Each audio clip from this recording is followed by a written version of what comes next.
right, so... Did I pay you value for these things? And I might get up at some point and hit a button on there because I have to fix my computer.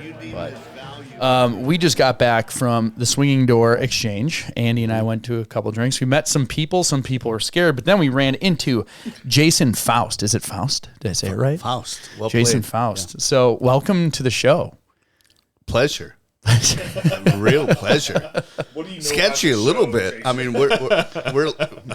we're figuring this out as we go. Well, this is part of the deal. Is it's unscripted, and we've only done one, so you're like learning along with us. I'm so I'm stealing your drink just for the promo. I didn't want to say the drink. The show is sponsored. This episode sponsored by Central Standard Distillery and their awesome brandy old fashioned ready to drink cocktail. Look at. I'm just gonna hold it up so I don't have to edit it later. It's by default. It's blurry. It's not even gonna show up on. There we go.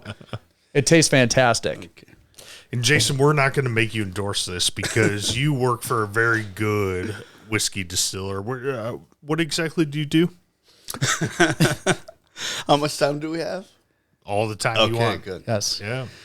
You know, I wear some hats. I represent Angel's Envy. Yes. Angel's Envy is a distillery based in Louisville, Kentucky.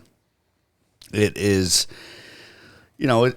we paved roads because we were controversial in 2010 when we started because we kind of wanted to mess with bourbon a bit. So taking bourbon for us, it's a 5 to 6 year old bourbon, and we put it into another barrel. Okay. And that is finishing. Yeah, midlife on the bourbon. It's double maturation, it's double barreling, double oaked. There's lots of names for it, but at the time, it just wasn't a thing. So we truly scaled that category in taking bourbon into another barrel just to understand that journey that it could take, which is beautiful. So that was a big no-no in the industry?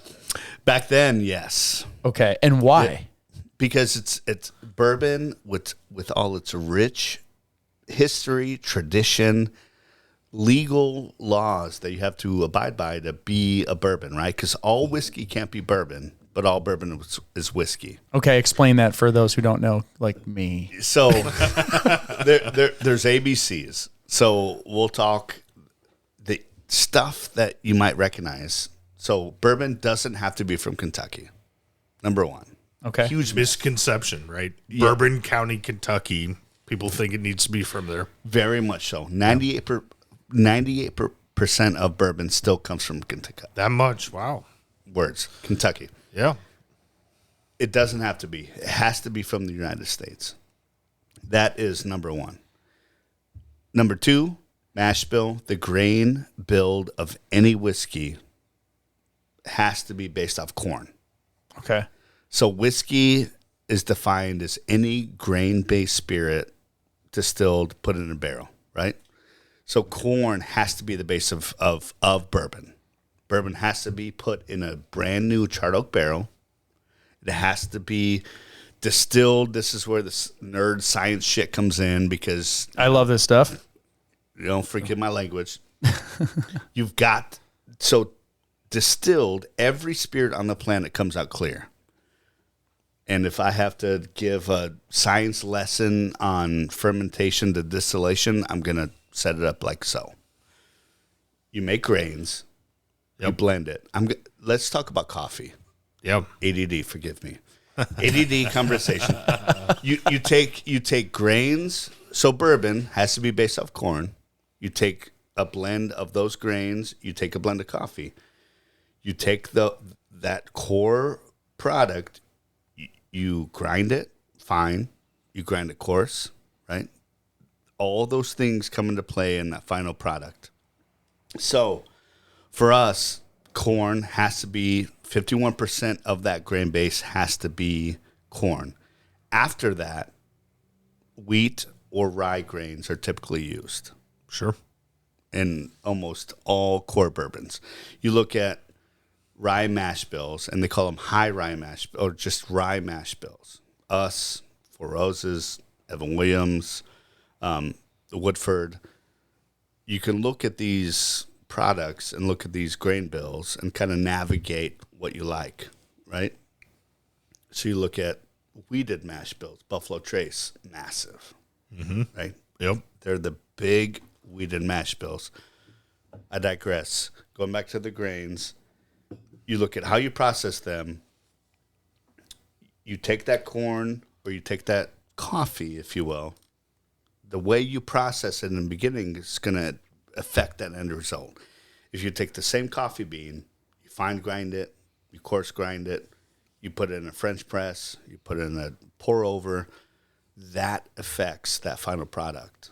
So it's the same thing with every other thing, every other grain you're doing. Sure. Okay. Right? Corn grain, and this go back to the flavor profile. So you take those things, or you take that grain makeup, that mash bill, if you will. You can kind of understand what you're getting in the end product.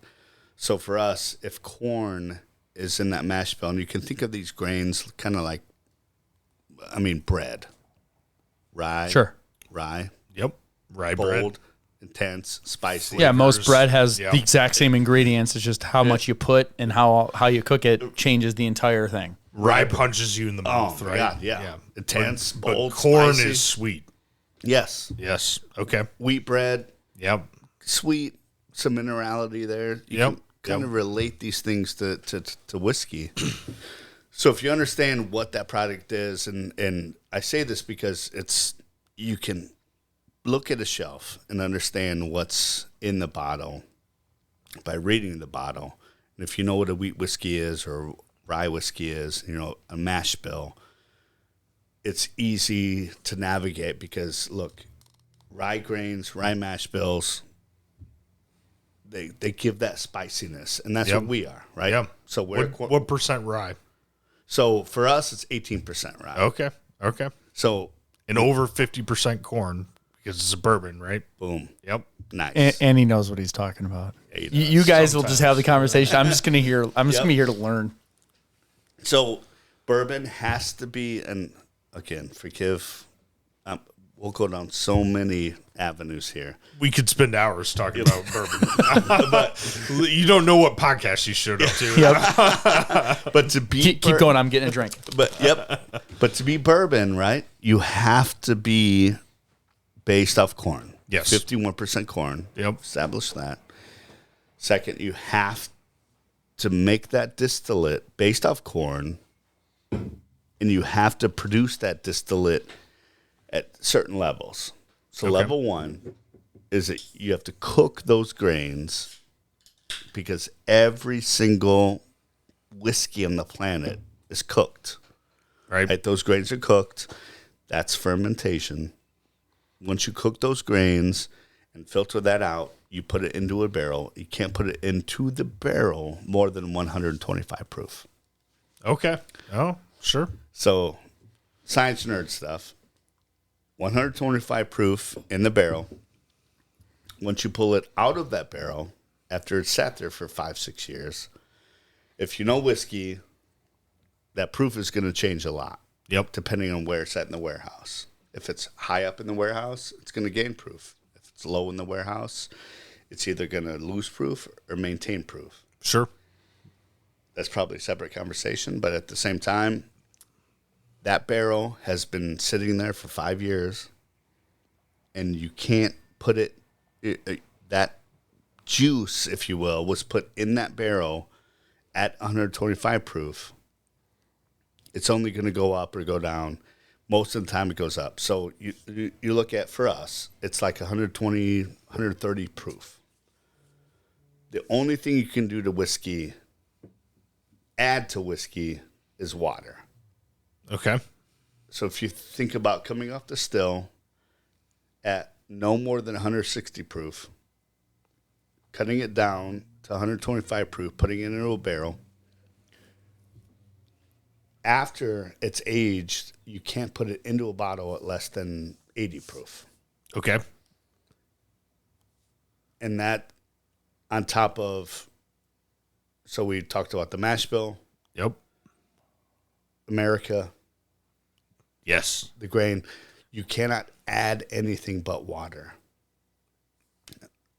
to bourbon. Sure. To be bourbon. Yep. Otherwise, it's not bourbon anymore. There's There's Fireball. Boom. The cheap whiskeys. Yeah. You can add coloring, flavoring, whatever to that. Yeah. So This is so. Oh, sorry. Keep going. Keep going. Please, this strict set of rules Yeah. for a whiskey to be a bourbon, because all whiskey can't be bourbon, but all bourbon is whiskey, Yeah. is that. American oak, and you started finishing it in sherry casks, Port casks. wine barrel. It was a good guess, right, Jason? I respect No, it. I'm trying to toot my own horn here, but okay. I respect Andy, you're blushing. Yeah. Look, when we started, and This is like the best night ever for you. we should have done this before the few drinks at the bar. Yeah. Hey, No. We did it right. yeah, you're right. We're doing everything perfect. Yeah. When we started 2010, it was controversial. Sure. 'Cause we're making bourbon, but we're kind of messing with it. Yeah. Yeah. And people they had a problem with it. Yeah. They're like, look, Traditionalists.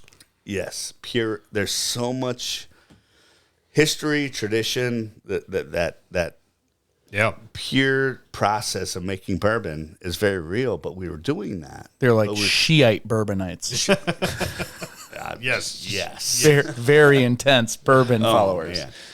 And it's still a battle to this day. Yeah. But at the end, it was, look, there's this journey that bourbon whiskey can take in another barrel that just Makes it better. this beautiful journey. Yeah.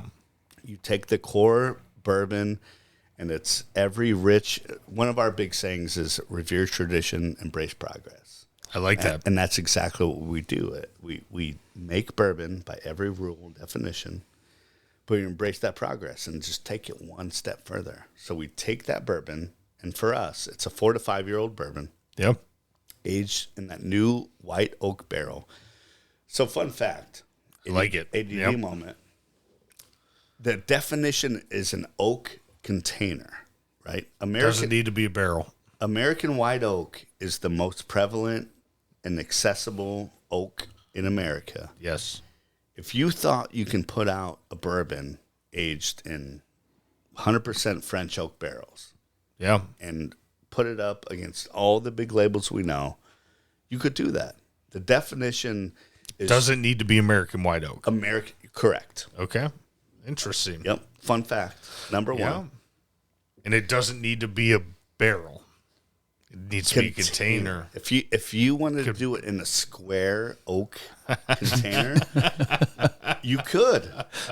That could be Joe's the. wheels are turning right Yeah. now. That, He's I'm like, what "Oh." other controversy can Angels Envy do to expand their brand? Just Yeah. start doing square boxes Yes. of bourbon, For those of you just to piss everybody you just off. want to change the game, Yeah. you're like, you know what? You say square container.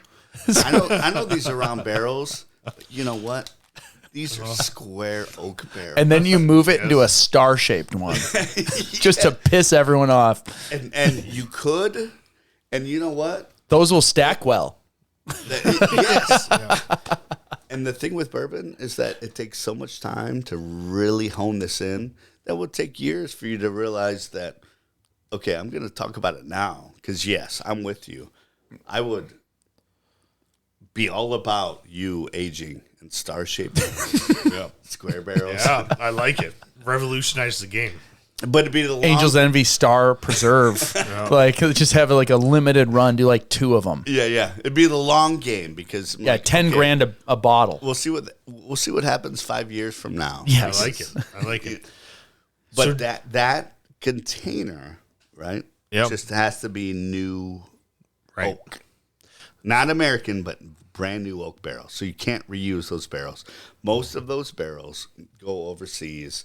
Ours go mostly to, Scotch and Scotland and Ireland and Yep. where they can do whatever the fuck they want to do. exactly. Right. I mean, almost every spirit on the planet uses used American Yeah. bourbon barrels. Changes of flavor profile. So, go. Do you have more questions on this? I have a lot of I want to questions. stop talking. I just No. want to answer questions. No. This is great. So, No, Jason, this is really good. I do have a couple questions. So, Go for it, man. Metallica's you're like whiskey, shaking. You're so excited. Blackened. They play Metallica songs to change the flavor profile of this whiskey. Do you ever sing to the barrels of whiskey at Angel's Envy? I've asked so many times to be that person. Like, listen to my voice. Yeah. It's a great voice. I wouldn't say it's a radio voice, but I feel is. like it's a voice that can permeate barrels. Yes, Once yeah. they're aging. You're resonating at the right frequency. Yes. So, what would you sing to the barrels when they decide to let you? It'd probably be some like Du Hast, or like Okay. Oh, I want you to do that to my star barrels. Du hast. But see, Du I hast think it would mich schon fast. resonate over round barrels because it needs to, I The feel like sound hit keeps the going. side of Yeah. a star. No. point. The room is round to reflect and hit all the sides of the star. My friend, you've changed the game. That's what I do. Right now, you've changed the I game. change games. Do you know why the music thing exists? It's a little bit of like fan favoritism, right? Because allegedly it moves the barrels, the whiskey changes a little bit. Can I take a shot at it, not knowing that this was a thing? Yeah. I'm assuming it's just vibrations. Yeah. So there is truth to it. I believe there's truth to it. When you play music to plants, they grow better. Yeah. So the impact of it. And the type of music matters. Yes. Yep. 100%. That impact is yet to be determined. But that vibration creates let's some just movement. say movement in the juice. Yep. You think about a barrel full of liquid. Those vibrations of the music are going to move that juice in the barrel because aging is 70% ish of flavor in a whiskey. Yeah. That whiskey comes off the still clear every single time. Every spirit on the planet comes clear. Can we just talk science? Like, can we get a little jingle for the science? Sure. Do I a jingle. don't know. I don't know Do what jingles an I eye have. point of Yeah. We got one. All right. Well, I don't know. I have. There we go. all right. Yeah. Science time. That's perfect. Nerd. It is not exciting, so that's perfect. Yeah. You look at. Oh wait. I might have a. There, I don't know. All right, we're stepping up a bit. I like it. Nope. Yeah. Yeah. I don't know. I haven't looked at these in a very long time. I love it. Yeah, if it's a bad one, I'll just. Yeah. All right. No more sound of. This isn't a shock jock radio show. Let's get back to business. So the science behind it, you distill a spirit. I'm just going to step back a bit. All those grains I talked about. Yep. Right? You mill them. You grind You can step them. back in the story, but keep close to the microphone. Yes, sir. There you go. Yep. You mill them. You grind them. Right. You put them in a pot. This pot is, hundreds of gallons. You add water and you cook it. You think about like strawberries, rhubarb, some things that, look, you're not going to understand the flavor and get the real sweetness out of those things unless you cook them. Corn's one of those things. Yeah. You ever eaten a raw kernel of corn? I'm from Iowa, Jason. Okay. No, I have not. That's in your blood. Yeah. You're like, boy, you eat this kernel of corn raw. And I know you're from Indiana, so you've done the same thing. Yeah. Right. Yeah. Eating lots You've of made kernels me of corn. feel less Midwest than I am. I grew up in Milwaukee. Yeah. I'm like, you guys, I'm a city boy. Yeah. Have you eaten a raw kernel of corn? You can't really eat it. Dry? It's No, because I'm not insane. You're a real man. That's the test we get as sons of Midwest I mean, dads. it explains a lot about you farm folk. So you take that very horrible dry kernel of corn Yeah. that you maybe don't have to eat outside of the Midwest. You cook it. Guess what? The sweetness comes out. It's Yep. like all of us, gentlemen. Smooth, And all you got to do is just Midwest man. just Cook us a little bit. cook us a little bit. Give us a little warmth, a little tender, a little warm tenderness. Get that sweetness out a little bit. That sweetness comes out. You have to have sugar to convert to make alcohol. So what corn presents in any distillate is sugar. And that's really the primary source of that conversion because corn is full of sugar. Yep. So if you take, again, stay with me, corn is the base of all bourbon. So if you take a corn mash bill is a makeup of a grain, it's all corn. For us, after the corn, it's rye, and then a little bit of malted barley. Malted barley is in almost all whiskeys because it also creates a sugar source to convert to bourbon. We'll get there. Yeah. So for us, it's 72% corn, 18% rye grain, 10% malted barley. You take all those grains, you grind them up. Just pretend you're throwing them into a coffee grinder, right? You throw them in a big pot, you throw some water in, and you cook it. Cooking that's going to release all those natural sugars. And then once you cook that, you throw in some yeast. And yeast is one of the magical ingredients in all whiskey production because yeast presents an incredible diversity in flavor. Okay. Because you can have yeast strains that represent different flavors. It might be sweet. Oh, interesting. It might be savory. It might be spicy. Sure. People will hang their hat on like proprietary yeast strains that they've had for years, decades. So they'll propagate the yeast that they like. Yes. And then that bacteria, the way it consumes the sugar and poops out the alcohol, that flavor is different by strain of yeast. Well said, my friend. That's Joe's incredible. been to a lakefront brewery tour. Right? Well, I know a little bit. I know a little bit about the science behind it. So Four Roses is they do a really cool example of they have 2 yeast strains and 5 mash bills. Okay. Because if you add a yeast strain, if that yeast strain decides, because look, if you're bread makers out there, look, COVID happened. All the bread makers blossomed. Everyone became a bread maker or a real estate agent or, you know. Or they started podcasts. Yes. Or they learn how to code. Yeah. You know? Yeah. So I feel like if you can code, you can make bread, you can do podcasts, and you can sell real estate. Or if you sell booze. Or booze. Yeah. Yes. The constant. So all these things, you know, the yeast you add because, like you said, the yeast eats the sugar, poops out alcohol. That is as basic fermentation as you can get. Yeah. So if you cook a mixture of grains, in our case, rye, corn, malted barley, you cook it, you add yeast, that is basic fermentation. That fermented juice of those cooked grains is like a 10% alcohol base. You take that fermented alcohol base, you strain out all that stuff, and then you distill it. Basically, meaning you just heat it up again. Mm-hmm.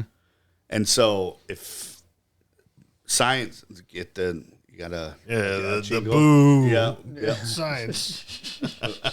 No. Oh. Yeah, winner. Oh, science. Science jingle. Science jingle. Water and alcohol evaporate at a different level.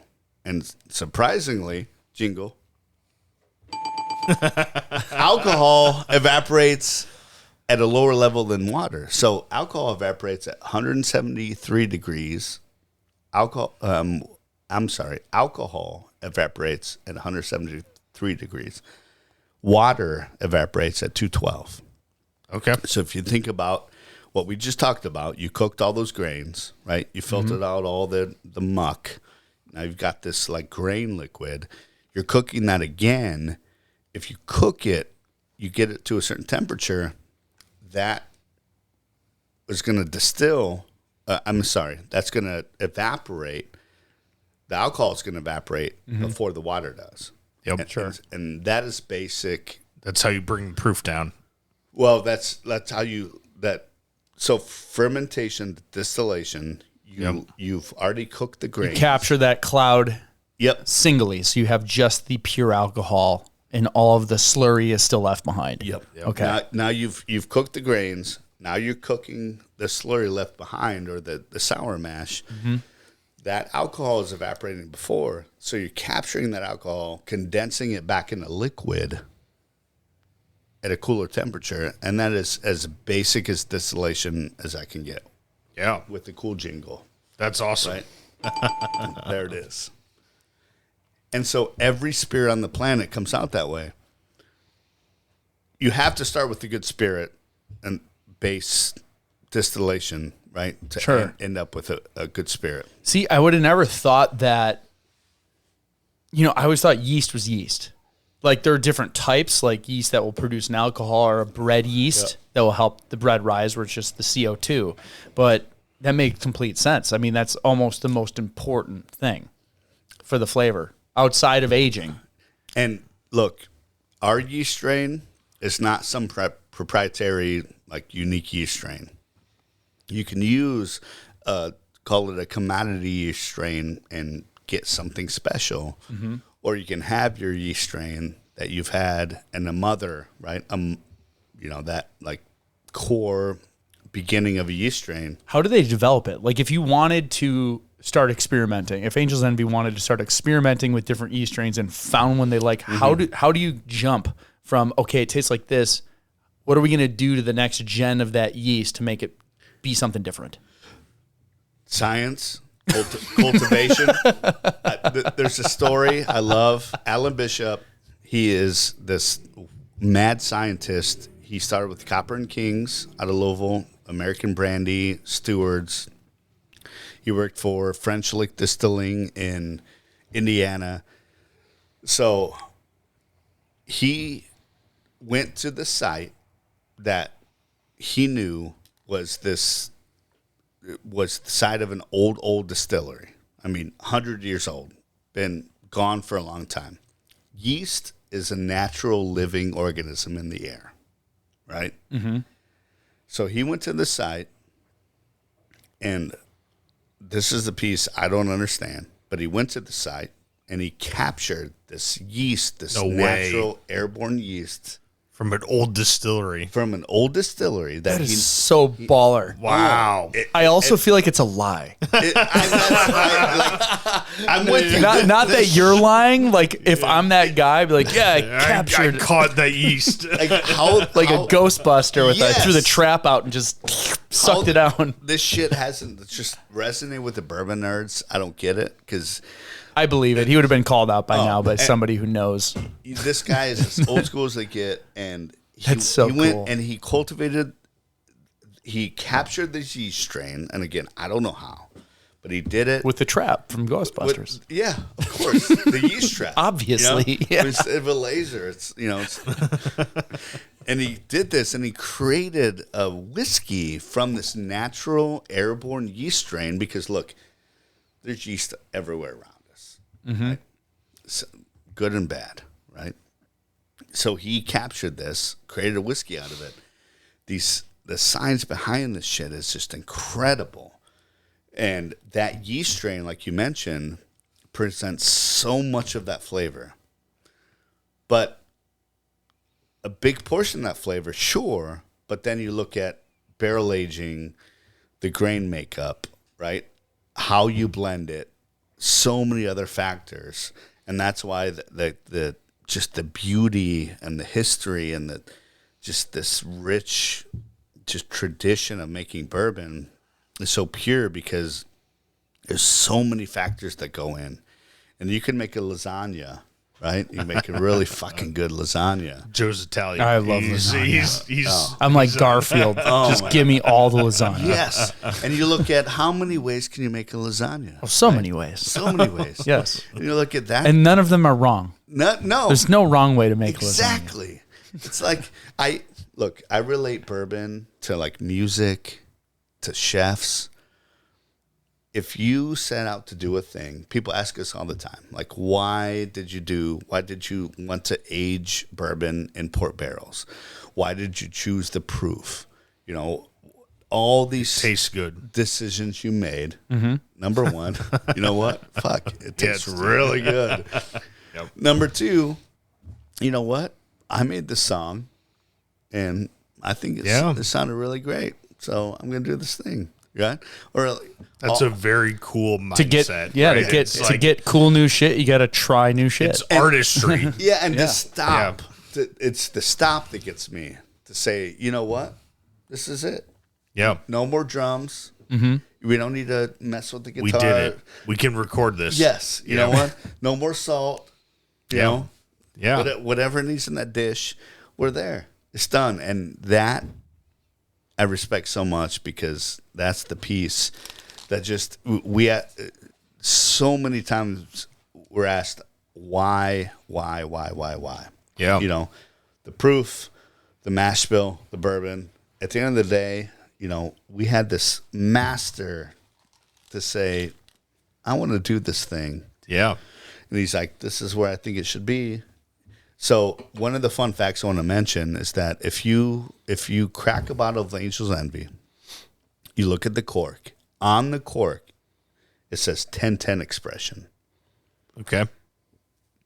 1010, we are very fond of our product. That isn't our own rating. That is the original launch date of Angel's Envy. Okay. Intended original launch date. So 1010, October 2010 was when we thought we were going to launch, because Lincoln Henderson thought that we'll take a 5-6-year-old bourbon, and that port wine finish we thought would take, a couple months. We just wanted some kind of subtle influence with the bourbon. As they're starting to taste some of these barrels, they're like, it's not there. Wow. It's not ready. Yeah. As you can imagine, the sales team, the marketing team, they're like, no, it's good. All the non-artists. Yeah. It's fine. No, Lincoln is fine. It's good. Let's put it out. Yeah, we didn't plan. We didn't plan for any of this. But no big deal. Let's start bringing some money the other way. Like Lincoln, stubborn as he was, again, he's a master distiller. He's a legend in the industry. He was an inaugural inductee in the Bourbon Hall of Fame. Worked for Brown Forman, who owns Jack, Woodford, Old Forester. He created, he brought to market Woodford Reserve, some Jack brands, like Gentleman Jack, Single Barrel. Anyway, legend. He's the type of guy you just, all right. Let him cook. I don't like it. Yes. You just let him cook. Let him cook. It doesn't have to make sense to you. Like, we're ready. We'll continue to lose money if you feel like. So Angel's Envy wasn't released for another 6 months. Oh, wow. Oh, so it wasn't just a short period of time. No. Yeah. So I'm sure that's a great story. So you had pre-printed the corks and you're still using them? Is that the point? Hundreds. And you're right. So those corks said 1010, and you think, this is our big launch date. It's a little homage, but now it's a homage to that, the commitment to perfection on what he wanted to do, what we're trying to do. Lincoln, unfortunately, passed in 2013. Okay. This melanoma, Angel's Envy was his only pet project outside of Brown Forman. Yeah. Brown Forman is one of the legendary. biggest brands in the world. Yep. And so to have this and to be a part of this is pretty special. But, for him to say, I want to start a brand in bourbon that's finished was controversial, right? Because, like we talked, bourbon and its tradition, its history, that process has to be there. But we did it every step of the way, but we took it one step further and we put it in another barrel. And that was Lincoln's, his passion, his ideas to say, hey, this bourbon can really take a cool journey. That's awesome. Into another barrel. Yeah. And he's an artist, like an artist through and through. That's an incredible story. And if he wasn't behind the helm on what we were trying to do, and really uprooting this industry at the time to say we're going to kind of mess with bourbon, who knows where we would be. if it was somebody that was new to the game, I don't know if we'd be where we are. You know? Yeah. I mean, yeah. Well, and no joke, it's one of my favorite ones, and I'm not just telling you that because I'm not a big drinker at all. But it's one of my, it's one of the first ones I've had where I just drink it straight, and I was like, I really like the taste of this. So I'm a big fan. Look, versatility is like at our core because you can sip this thing, and if you look at our bottle, it's one of the most recognizable bottles now. Mm-hmm. You know, again, we're only 13 years old, but you look at a silhouette of all the big brand bottles on the shelf. One of the most recognizable. Absolutely. Right? Yeah. And you look at, okay, take it down a level. People don't understand it, but what we did for the category, we really scaled this category. I mean, nobody in 2010 was doing what we were doing in the bourbon category. Finishing whiskey in barrels. Thank you. In different barrels. Yep. Yep. And so you look at the category now, it's massive. Everyone's doing it. Yep. But if we didn't have a guy like Lincoln really doing it, who knows where we would be. But now we're ushering a new era with Owen Martin coming in. He, just look him up. He spent his time overseas, Scotland, beer. This guy's, okay. Versatile. I mean, yeah. educate himself. I'll just say he couldn't be a better fit for this brand because now he's 2 years into our brand. His first release with our brand. He's the first master distiller outside of Lincoln. Right? Okay. Wow. So our founder, we never truly had a master distiller. Lincoln had sons, right? He started the brand with his son Wes and his 6 grandsons, 4 of which worked for the brand. They've all exited the brand. Now we have Owen Martin, who of recent came to us from Stranahan's. Yeah. Yeah. Colorado. Oh, yes. Yeah. I mean, they really I told you this is Andy's Christmas right now. Oh, my God. They paved the way on American malt whiskey. Yeah. You know, you talk about pioneers. You talk about, they've done a lot of finishing. Yep.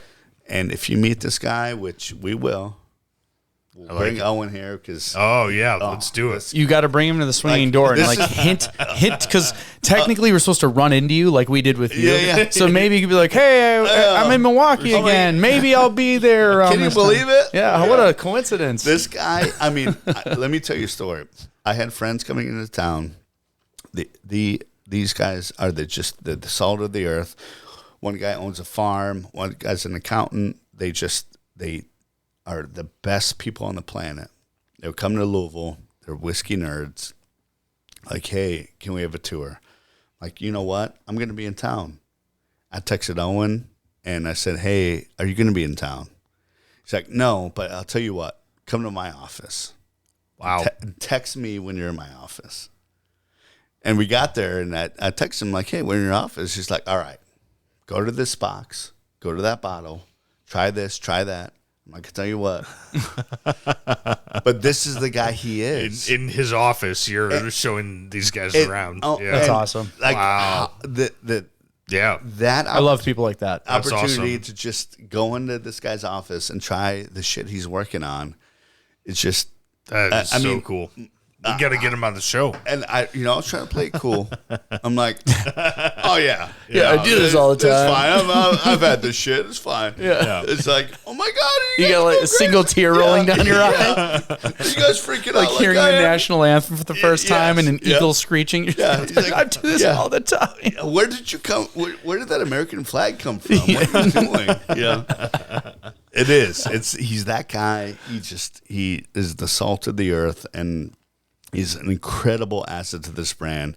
And I think what it does, it gives that opportunity for consumers to connect, to understand what we've done. Because, look, 12 years, we've paved the way in so many ways. We're the first distillery downtown Louisville, post-Prohibition.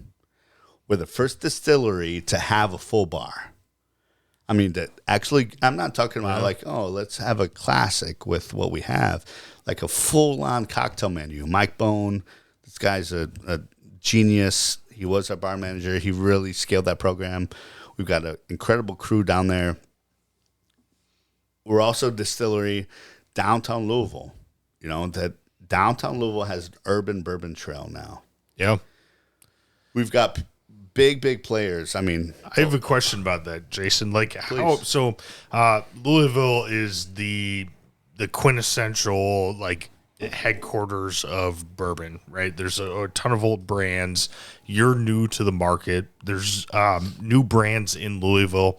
What's the dynamic like there? Do you get along with each other? Do you like prop up each other, or is it competitive? you know, I want to just create some controversy. Yeah. and You're like say, the you know Capulets what? and the Montagues. Fuck this Yeah. one. Yes. Yeah. You know what? Watch, you know, we're the Leo DiCaprios. Right? Of course you are. Yeah. Yeah. But no, Yeah. it's not that exciting only because there's so much respect around this Okay. industry. Sure. And there's so much movement and people. I'll put it in perspective. When we opened our distillery in 2016. We were turning away 40 to 50,000 people a year. Wow. Sure. Jeez. We'd like Yeah. to think we're that popular, but listen, that bourbon trail, that Yeah. connection is very real. And it was just everyone coming because everyone comes in Louisville. That's Yeah. kind of the Mecca, the center. everyone goes out east. It's like, you know, Yeah. 45 minutes east to get to a lot of those distilleries. But we had this beautiful point because we were kind of that capture before or at the end of all these distilleries. Sure. But those 40 to 1,000 people a year we were turning away because we couldn't take them. That's not on top of, you know, last year we hit about 200,000 people. Jeez. I mean, alone, Yeah. just for our distillery. So the respect is real. Everyone just supports each other, and that bourbon trail, which is still kind of a piece that people don't understand. It's not like, hey, I'm going to go park at the bottom of this mountain and go walk this trail and hit distilleries, right? Because there's hundreds. Yeah. And if you think you're going to go hit the distillery trail and hit more than 3, like, I would make that a week-long trip. Because you're going to go to one place, you're going to taste 6 different whiskeys. You'll just die before you You're make gonna it to take the end. it. You're gonna go to another one. Don't ever drive. Every, Mint Julep Tours is the creme de la creme of tours. Let them take you. They'll feed you lunch. They'll take you to these things. But there's so much good stuff to taste. There's so much respect that happens. To get back to your question on this industry, Yeah. is that there's so much enthusiasm around the industry that there's so much to go around. So it's like, hey, we all live in the same neighborhood, and hey, go crash at their place one night, Sure. come over to our place another night. Sure. There's plenty to go around. Yes. Yeah. Rising tide lifts all ships, Yes. right? So, to the main question, what the hell were you doing at Swinging Door Exchange in Milwaukee? Milwaukee. So, listen, there's lots of brands out there, right? There's lots of love that can be shared around. To us, as a brand, what doesn't happen is that follow through, right? So we don't have we're still only 13 years old. We don't have a massive network. We have a good network, but we don't want to come into town and say, love you, Swinging Door. Let's do all this stuff. I'm going to send you some stuff, and then I'm going to see you in a year. Mm-hmm. So this is kind of a follow-up mission of, a colleague that came about a month ago to say, hey, I visited these accounts. Right. He gave me these accounts with these people, and it was strategic to say, hey, my counterpart came here. We want to follow up and say, we appreciate the time. Because look, the time is bar managers, buyers, whatever. Mirette, Swinging Door. It's a Meg or Mel. Mel. Yeah. Mel. I can tell you that experience. I didn't want to go anywhere else. Yeah. I mean, I hate to say it, but I had an espresso martini. If you haven't had an espresso martini with bourbon, do it. Shameless plug. I had that. I had to leave on a call. I walked out and I was gone for maybe 10 minutes. I came back in and I sat down and she said, "Hey, you've been gone a while. Do you want that reshaken, freshened up?" Wow. Yeah. You can go into the best steakhouse you've ever been in. You're going to spend the amount I spent on a drink there versus the amount you spend on a steakhouse cocktail. Yep. And you look at those service levels, that doesn't happen anymore. Right. So I can tell you right now, Milwaukee is in my heart. I would love it. And to your point, I'm here to just try to follow up and be present. Yep. I love it. Because we're still, we're still a brand that's growing, and we're part of the Bacardi fold, and it's such a cool family to be part of. But the bourbon category is massive. It's credible. There's a lot of people throwing around, money and promises, and presence, I would say, is the biggest component of that. Sure. I love it. And to say, hey, we're here. Especially in a digital world. Yeah. Oh, man. It's easy to send an Being email. here, Yeah, But physically showing up is a now what that, I mean, that was the only way you could do it. Now it's like the extra. Yep. no doubt. And so I'll send stuff, right? Like I'll say, "Hey, I appreciate you. And I was here. I talked to you. Remember me? I'll send you some bar tools, maybe, some swag, whatever, just to say, hey, I see you." Mm-hmm. And, 1 out of 5 times we get responses from, because look, there's so many brands that are able to just give so much more than we can give.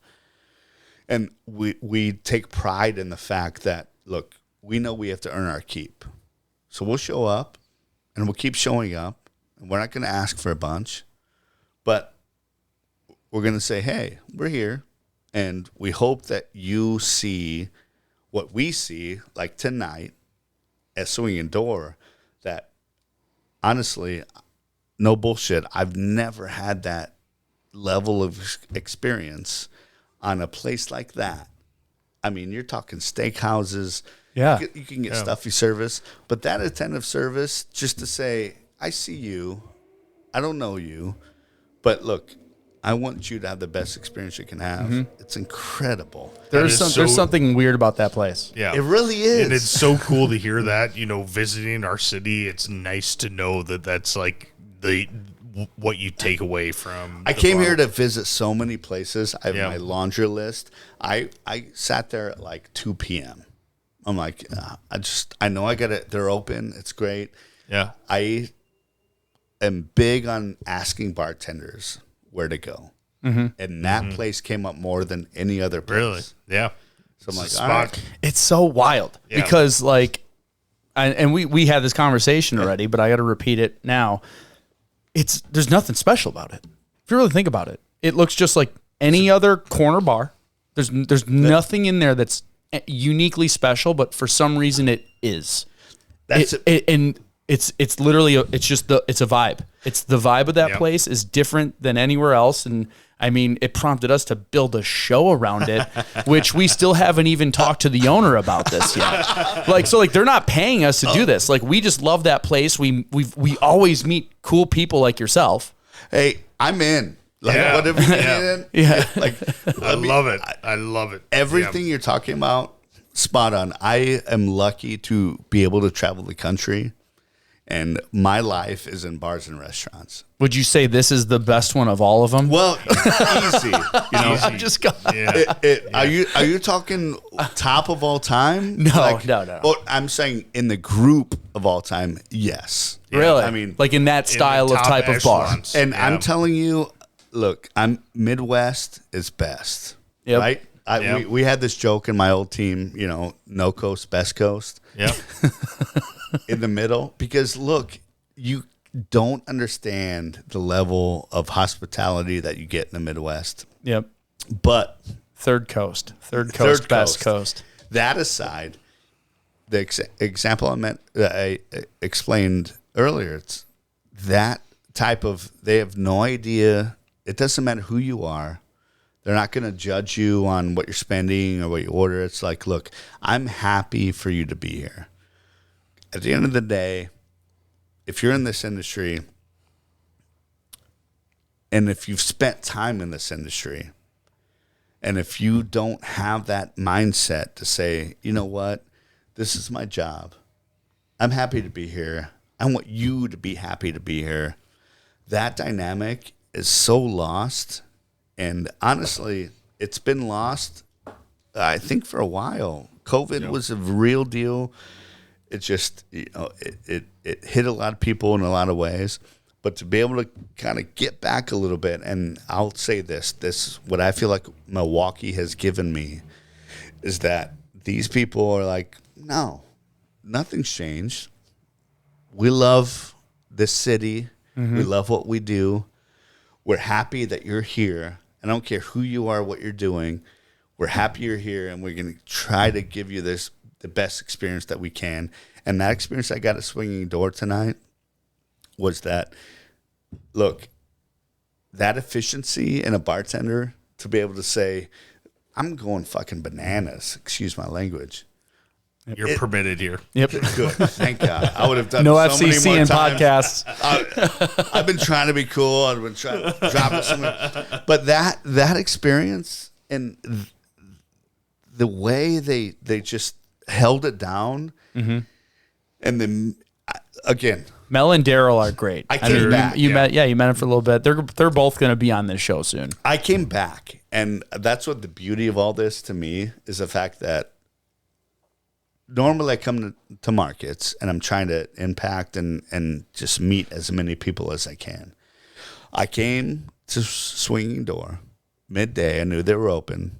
I met because I went to another account that they said another bartender worked there. Another account said, you got to go there. So I had to go. And I went early. It was kind of slow, but it was still for 2 p.m. Yeah, it's 2 p.m. on a It Tuesday. was Tuesday. Yeah. I was like, wow, okay. You probably just missed it because their lunch, they're pretty packed at lunch. Oh, Yeah, I see yeah. now. And then, crowd. 2, 3, 4, it's like I meet people. I can't tell you the conversations I had at the bar with just people just excited about either I'm here all the time, I didn't recognize you. Like, who are you? Yeah. Like, why are you? Yeah, taking what me? are you doing which here? is funny. Yeah. Because we get a lot of people that are traveling. So it literally is a mix of regulars and just complete strangers. Yep. It's like and that's part of the vibe, I think. It's very transient yet a name's day. And I don't think that atmosphere could happen without the right people behind the bar. Absolutely not. To embrace it, right? Yes. To say, hey, this is so-and-so. They're here every day. I mean, they taught me bar dice. Do you know what? Oh yeah. Oh, That's yeah. yes. Yeah. I mean, I won. I mean, I'm incredible at it. Apparently. Everybody's a winner at bar dice. I mean, except for You one. can't lose. I mean, it's purely skill. It's all related. skill. It's 100% skill. It's Yep. no luck. Yeah. So that's why I won every time. But that being said, they were just like, hey, do you know about bar dice? It's a Midwest thing. We actually weight dice in the favor of a guest. Hey, That's how nice we are. That nice, Minnesota nice. Look, they want to take it, but look, Wisconsin, Indiana nice. That's where it's at. Yeah. That's where I it's like at. that. I like that. Milwaukee nice. Oh my God. That type of hospitality, it's just so unmatched. And we talk about it all the time, but you cannot, anybody outside of this Midwest bubble cannot understand it. This message brought to you It's by different. Visit Wisconsin. Visit Wisconsin and Angel's Envy. All right, Jason. So I'd like to close this out with a little game if you're on board. You seem like a bourbon expert. I love games and bourbon. Okay. So I'm going to name, I think, 5 different bourbons, and I want your one-word first reaction to this bourbon. One word? Are we finding out if he's bullshit? Yeah, no. This is not a quiz. I'm not going to put you in a bad place. I just wanted your first. You know the bourbons, right? Like you can. Okay. Are you ready for this? Yeah, there's not a bourbon. Well, okay. Go. Okay.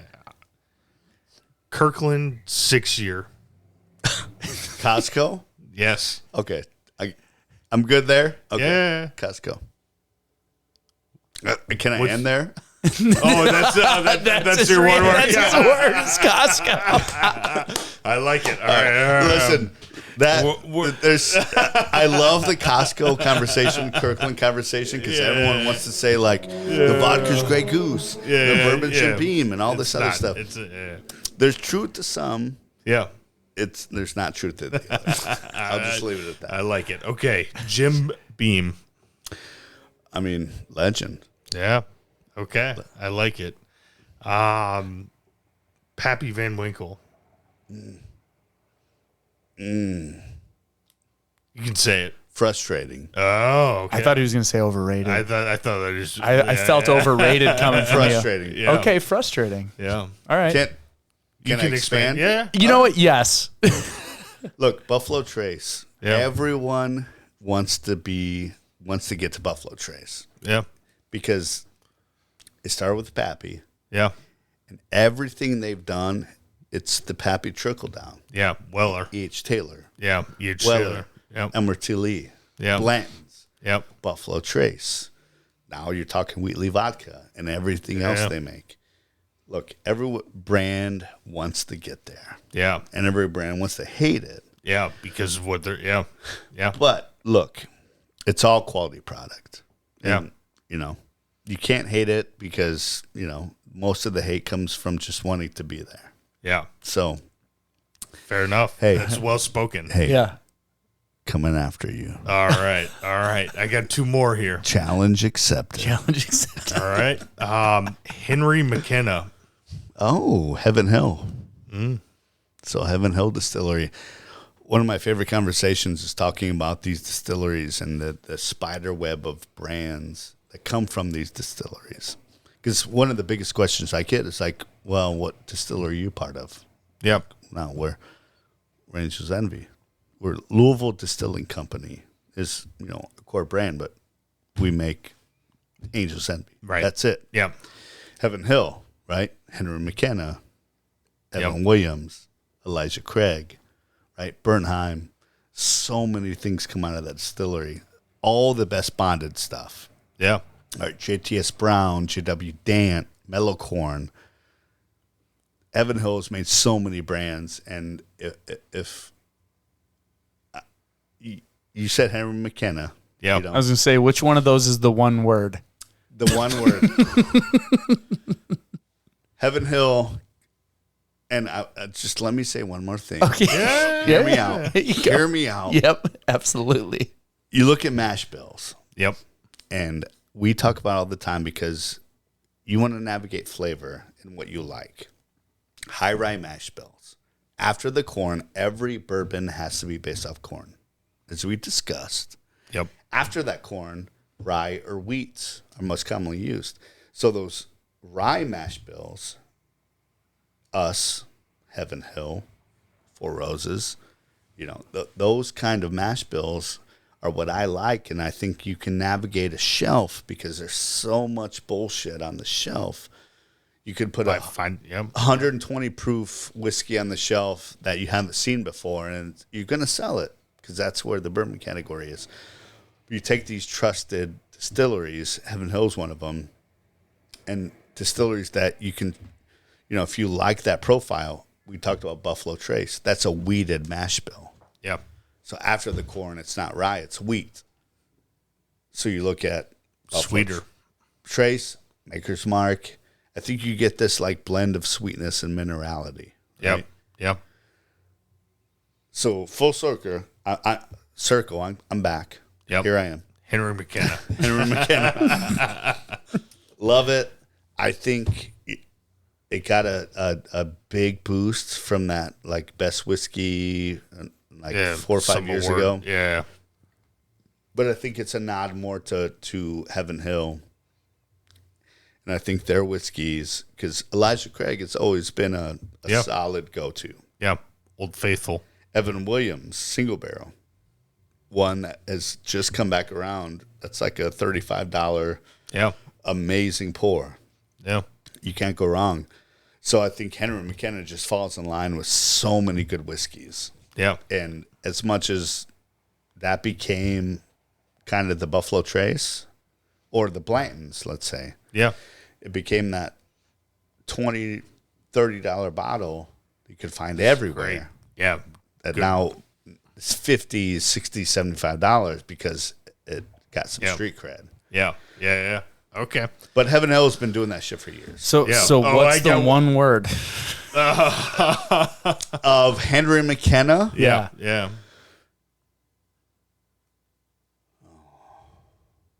Is that good? Yeah, okay. Yeah. Honestly, after Counts as after word, yeah. two separate tirades, yes. A weird moan? Yeah. Like a weird moan. Yeah. All right, Jason, I got one more. Worth the price if you can get it at its price. Yeah. All right. Last one. One word. We're holding you to this, okay? Joe will cut you off give if me you like use 10 more than more? one. I gotta I'll do something. I don't know. I'll hit one of these buttons and something will happen to you. You get slimed. Angel's Envy. That's where the moan should come in. You know, the moans. Don't. If I get closer. It's a different kind, and I don't know if I want to hear it.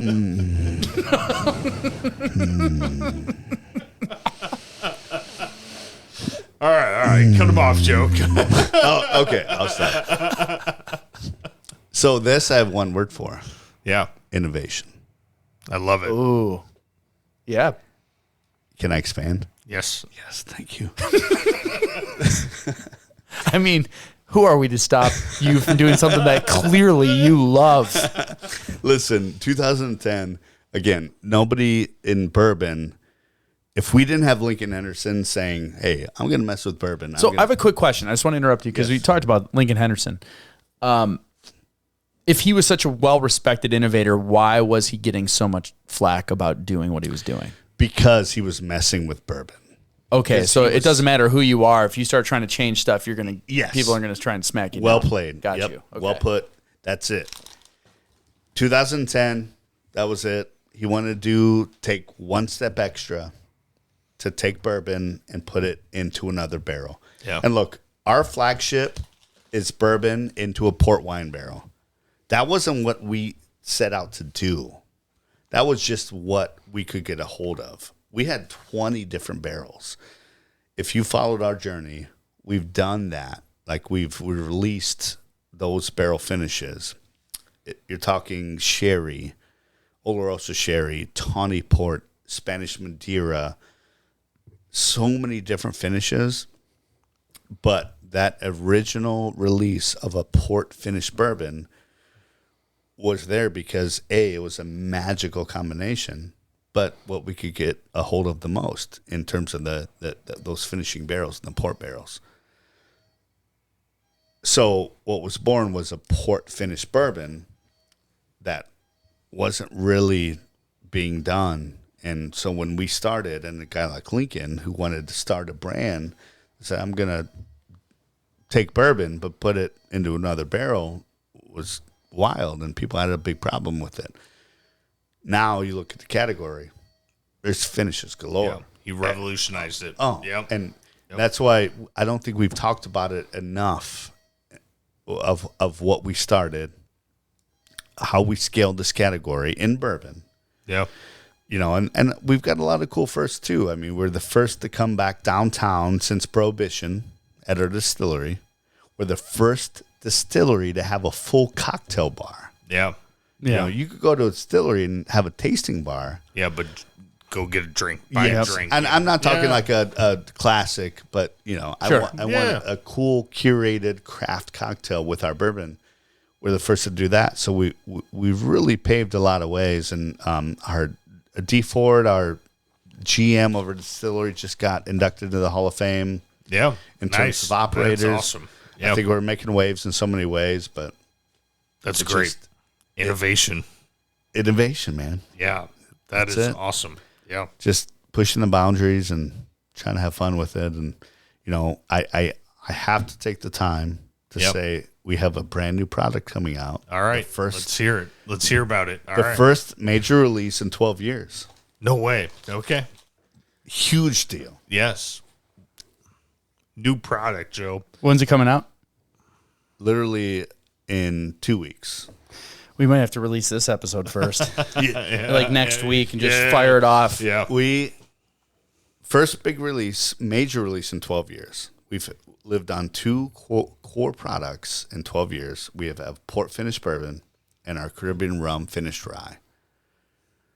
That's been our core product line for 12 years. Those two products. We've done a lot of very limited releases, but we've grown those two brands. So this is our first release, our first major release in 12 years. It's a bourbon, 5-6-year-old bourbon, similar to our flagship.